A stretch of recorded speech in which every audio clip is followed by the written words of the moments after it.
ও পচা কেন তোর পচা জায়গা নিয়ে যায় ঠিক না বাবা একটা কথা শোনো তুই বারবার ডিসে উঠে যা যা না শোনো আমি তারপরে তোকে বেশি কথা আগে বলো রে আমি কই আমি করে আগে বলো আখিলে মুশফিক রহমান মাদি আমি কোনো আকি ফাঁকি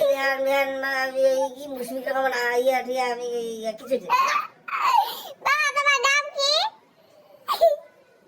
রণবীর